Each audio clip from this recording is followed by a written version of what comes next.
उसके बाद वापस आके 27 तारीख को बयान देते हैं, कहाँ पे, ओमान में, कि हम्म। उनके हाथ पहली बार ऐसा एक सोल्यूशन मिला है जो अनोखा किस्म का सोल्यूशन है। हम्म। और ये लड़ाई, तो उन्होंने जेडी वैंस को भी पूछा था हम्म। कि अगर सोल्यूशन मिल चुका है तो ये क्यों मोबिलाइज कर रहे हो इतने सारे रिसोर्सेस। हम्म। जेडी वैंस भी उस समय कोई सटीक जवाब नहीं दिए थे। उनका हम्म। बॉडी लैंग्वेज और एक्सप्रेशन से यही जाहिर हो रहा था कि हम्म। जो कुछ हो रहा है वो सही नहीं है।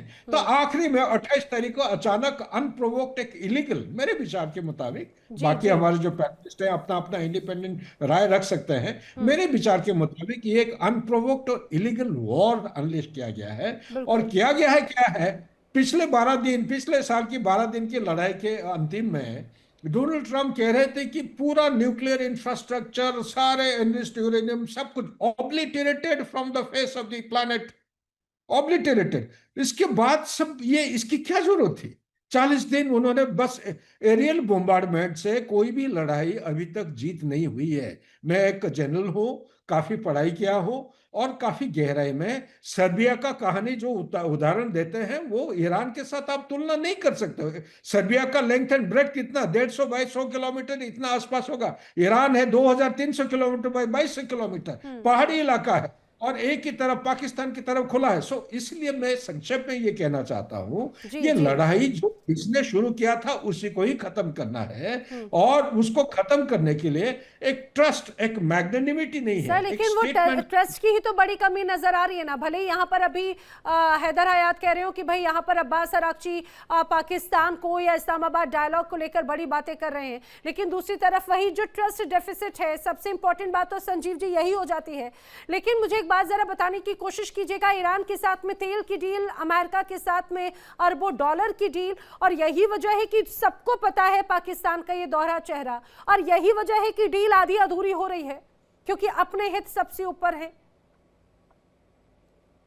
नहीं देखिए, पाकिस्तान हो, चाहे वो कतर हो, टर्की हो, इजिप्ट हो, जो इस तरीके के जो मैसेंजर्स, मीडिएटर्स की भूमिका निभाने वाले जो भी राष्ट्र हैं, वो एक लिमिटेड भूमिका ही निभा सकते हैं। वो एक फैसिलिटेशन ही कर सकते हैं, और उसके करने की कोशिश अवश्य की जा रही है।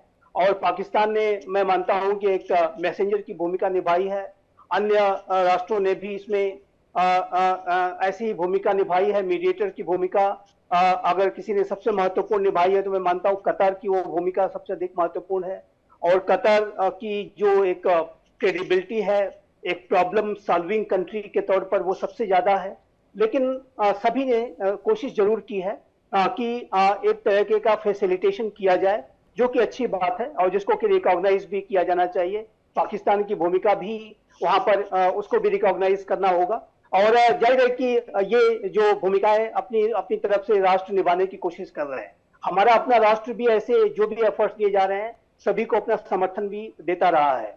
लेकिन अल्टीमेटली जो बातचीत होनी है, जो समझौता होना है, वो यूनाइटेड स्टेट्स ऑफ अमेरिका और ईरान के बीच का ही होना है।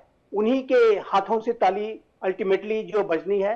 और जैसे कहते हैं कि दोनों हाथों से ताली बजती है, तो जब तक दोनों ही अपने अपने कमिटमेंट्स को फॉलो ठीक तरीके से नहीं करेंगे, तब तक ये जाहिर है कि स्थायी रूप से शांति नहीं हो सकती। लेकिन इतना कहने के बाद मैं स्पष्ट रूप से ये भी कहना चाहता हूं कि जैसा कि जनरल साहब ने बताया कि 28 फरवरी को जो एक्शन अमेरिका की तरफ से लिया गया, उसके कारण कितना सही था, कितना गलत था, उस पर मेरे अलग विचार हैं, मैं जरूर उसके बारे में बताऊंगा। लेकिन मैं ये मानता हूं कि जी। 28 फरवरी को जो भी कार्रवाई हुई, वो एक बहुत बड़ी कार्रवाई थी। हम्म। और उस कार्रवाई की वजह से ईरान की इस्लामिक रिजीम की जो टॉप लीडरशिप है, हम्म। इंक्लूडिंग ईरान के सुप्रीम लीडर अयतुल्ला खामनेई ही एलिमिनेट हो गए। हम्म। और ये जो दशकों पुराना एक स्टेटस को था 1979 ऑनवर्ड्स, जो कि एक लंबे समय तक बना हुआ था, वो टूट गया। और जाहिर है कि जो विश्वास का जो संकट पहले था यूएस और ईरान के बीच में, वो एक अविश्वास की गहरी खाई के रूप में बदल गया है। आज के समय में इसको सिर्फ ट्रस्ट डेफिसिट नहीं कहेंगे, इसको कहेंगे अविश्वास की गहरी खाई है दोनों के बीच में। और ये टॉप लीडरशिप को 28 फरवरी के का जो एक्शन और उसके बाद लगभग 40 दिनों का युद्ध, उससे भारी तबाही और बर्बादी हुई है और सभी की हुई है। सर लेकिन संजीव जी, ये तो आधी अधूरी प्लानिंग की बात है ना। और ये मुझे लग रहा है कि ये जो पूरी तस्वीर हमने जब कुछ समय पहले जब देखी थी, वहां पर साथ में तस्वीर खिंचवाना नहीं चाह रहा था अगर ईरान का प्रतिनिधिमंडल। अमेरिका और पाकिस्तान ने खूब कोशिश की, तभी वो आधारशिला बड़ी कमजोर, नींव कमजोर नजर आ रही थी। देखिए नैना जी, जो बात मैं थोड़ा सा मैं कंप्लीट कर लेना चाहता हूं, तो ये जो स्टेटस को जो टूटा है और एक नए तरीके का स्टेटस को आपको बनाना है, जहां पे आपको शांति, सुरक्षा, स्थिरता लाने के लिए स्थायी रूप से प्रयास करने हैं, तो इसको करने में लंबा समय लगेगा।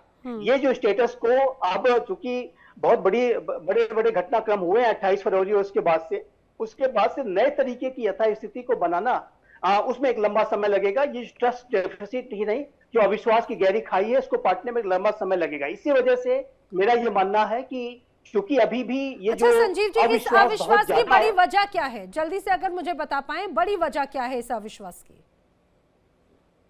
अविश्वास की जो बड़ी वजह है स्टेटस को का टूटना, जो एक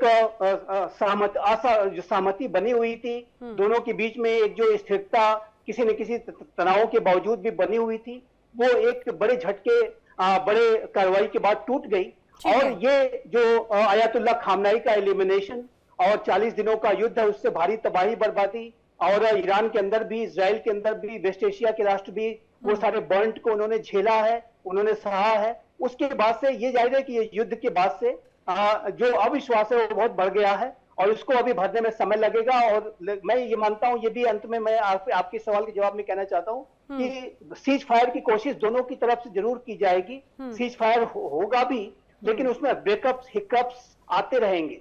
उसमें ये जो अटैक्स, काउंटर अटैक्स बीच बीच में होते रहेंगे।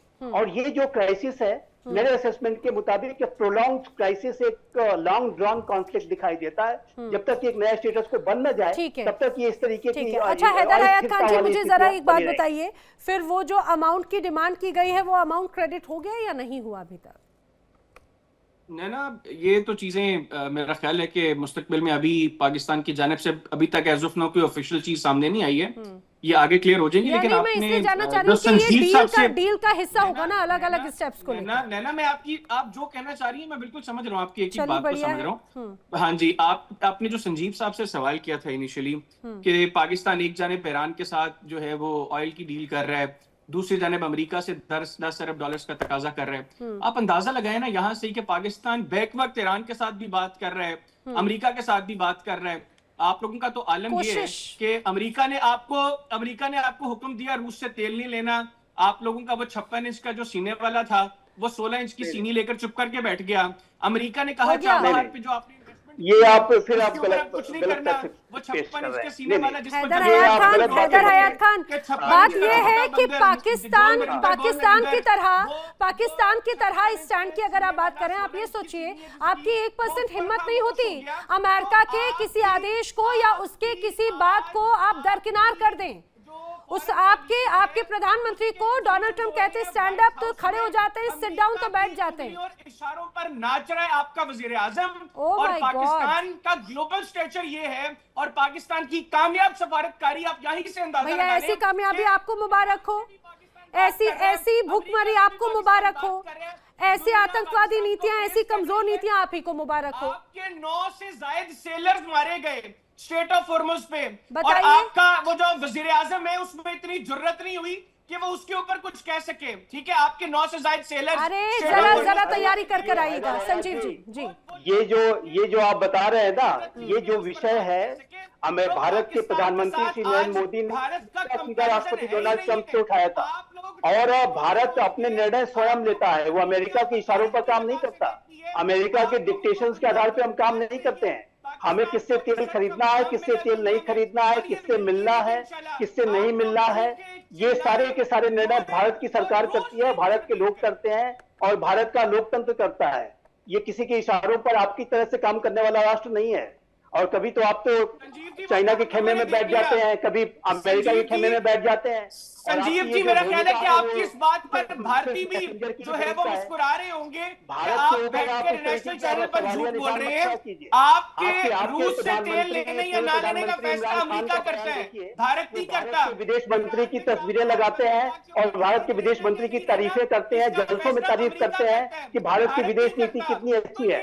वो वही व्यक्ति, वही नेता कर रहा है जो कि इसको आपने जेल में डाल रखा है, आपकी सेना ने जेल में डाल रखा है। तो भारत का तो आपके जो सबसे लोकप्रिय नेता के द्वारा ही एग्जाम्पल दिया जाता है कि भारत की विदेश नीति कितनी अच्छी है, और ऐसी विदेश नीति पर आप सवाल खड़ा कर रहे हैं, ये बिल्कुल भी उचित नहीं है। जहां तक आपकी भूमिका है, तो आपकी जो मैसेंजर की भूमिका है उसको जरूर मैं भी महत्व देता हूं, लेकिन उससे ज्यादा अपनी भूमिका मत देखिए। और आपकी जो विदेश नीति में अवसरवादिता, धन लोलुपता, सत्ता लोलुपता कूट कूट के भरी हुई है, और वो जो चीज है वो आपकी विदेश नीति को हमेशा से अनेक महाशक्तियों के चरणों में रखती है। आपकी अवसरवादिता, आपकी धन लोलुपता, सत्ता लोलुपता पूरा विश्व जानता है। आपका जो आतंक का जो तंत्र है आज भी कायम है, आपकी जो क्रेडिबिलिटी बहुत लो है, इसी वजह से आप मैसेंजर की भूमिका से ज्यादा आपकी भूमिका नहीं है। हैदर हयात खान, सुनिए ना, ये कौन सी तारीफ है? ये कौन सी तारीफ है जो सिर्फ पाकिस्तान वालों को नजर आती है और दुनिया में किसी और को नजर नहीं आ रही? और ये आप पता नहीं कौन सी एक अलग गुमान में यहाँ पर नजर आ रखे हैं। मैं बोल रही हूँ बिल्कुल आपको कोशिश करनी चाहिए, और आप बार बार हिंदुस्तान से कंपैरिजन की बात करें, 1% भी कंपैरिजन नहीं हो सकता। कंपैरिजन ना करें। चौथी बड़ी अर्थव्यवस्था, सुनिए, बड़ी अर्थव्यवस्था जो अपनी जनता के भूख के अगर व्यवस्था नहीं कर पाए, आप ऐसे फील्ड मार्शल, आप ही को मुबारक हो। पता नहीं आप कौन सी दुनिया की बात कर रहे हैं, लेकिन ये ढकोसला करना बंद कर दीजिए। सुनिए, मध्यस्थता या दलाली की जो बात है उसमें आप फेल साबित हुए हैं। अब दूसरे देशों की मध्यस्थता की जरूर यहाँ पर बात नजर आती है। लास्ट रिएक्शन जल्दी से सुधाकर जी। जी नहीं ना, अब करो। अब पाकिस्तान हिंदुस्तान आपस में देखिए, आपका चैनल को मैं एक बहुत रिस्पॉन्सिबल चैनल मानता हूँ। अगर आपस में हिंदुस्तान पाकिस्तान का रुपया ला के कुछ झगड़ा बहसबाजी करना चाहता है, देखिए इंडिया डेली 24/7 अब आपके स्मार्ट टीवी पर। इंडिया डेली मौजूद है सभी डिजिटल प्लेटफॉर्म पर लाइव और लगातार। इंडिया डेली 24/7 हर दिन राष्ट्र को समर्पित।